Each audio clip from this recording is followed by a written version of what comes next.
పాలకోటే గారు NTR health university పేరు మార్చి YSR health university అని పెట్టడం జరిగింది గతంలో. కానీ ప్రప్రథమంగా తెలుగు కార్యకర్తలు ముందుగా చేసిన పని ఆ పేరుని పగలగొట్టేసి మళ్ళీ ఎన్టీఆర్ హెల్త్ యూనివర్సిటీ అని మార్చడం జరిగింది.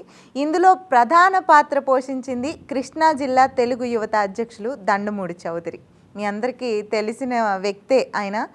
అంటే ఇంతకుముందు గవర్నమెంట్ వచ్చినప్పుడు అన్నా క్యాంటీన్ని మూసేస్తే ఈ ముఖ్యమంత్రి కొనసాగించకపోతే అతను సొంతంగా పార్టీ మీద ఉన్న అభిమానం కావచ్చు, నందమూరి కుటుంబం మీద ఉన్న అభిమానంతో 105 రోజులకి పైచిలుకుగానే అన్నా క్యాంటీన్ని నడిపించాడు.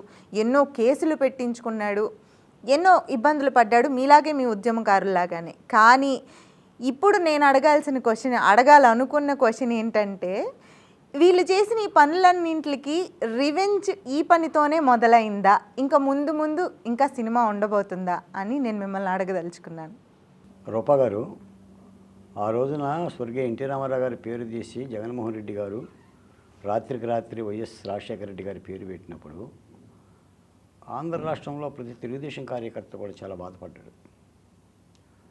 30 సంవత్సరాలు 25 సంవత్సరాలు అవుతుంది స్వర్గీయ రామారావు గారు కూడా లేక. ఆయన ఒక మాజీ దివంగత ముఖ్యమంత్రి, ఒక విశ్వవిఖ్యాత నట సార్వభౌమ, ఇస్తే భారతరత్న అవార్డు గ్రహీత కూడా అవుతాడు. అలాంటి మహోన్నతమైన వ్యక్తుల పేర్లు తీసేసి ఇలా పెట్టుకుంటున్నాడు ఏంటి అని చాలా కలత చెందారు. కాబట్టి అవి తట్టుకోలేరండి కొన్ని.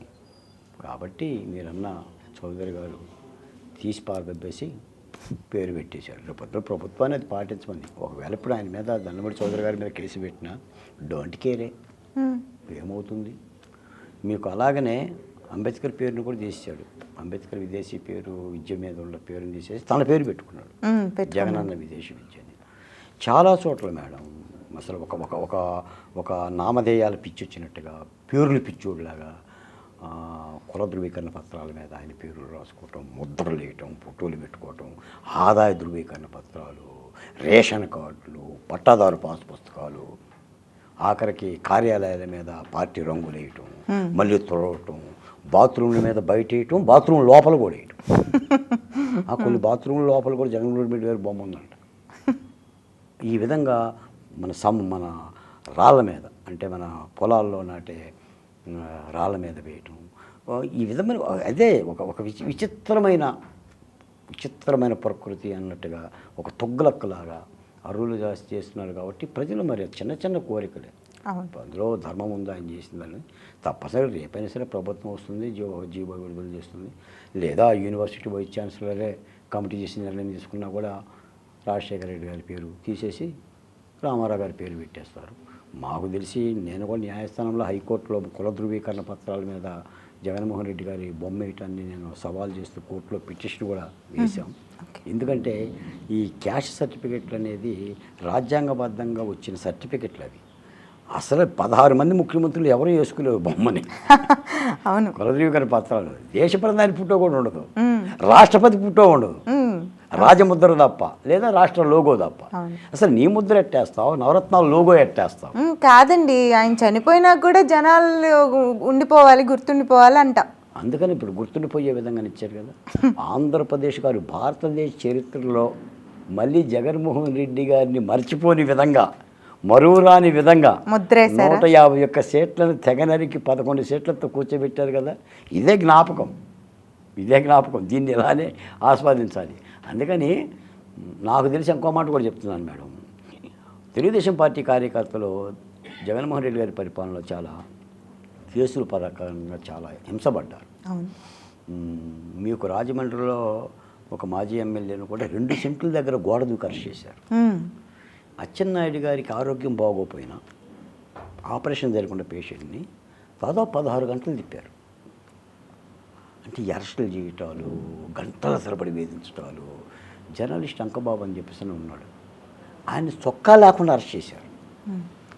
ఒంటి మీద చొక్కా లేకుండా అండి, చొక్కా వేసుకొని వస్తానంటే పర్మిషన్ ఇవ్వలేదండి. రంగనాయకమ్మ అని చెప్పేసి ఒక 70 సంవత్సరాల వృద్ధురాలు సోషల్ మీడియాలో ప్రభుత్వాన్ని విమర్శిస్తూ ఒక పోస్ట్ పెట్టిందని ఆమె మీద కేసు పెట్టారు.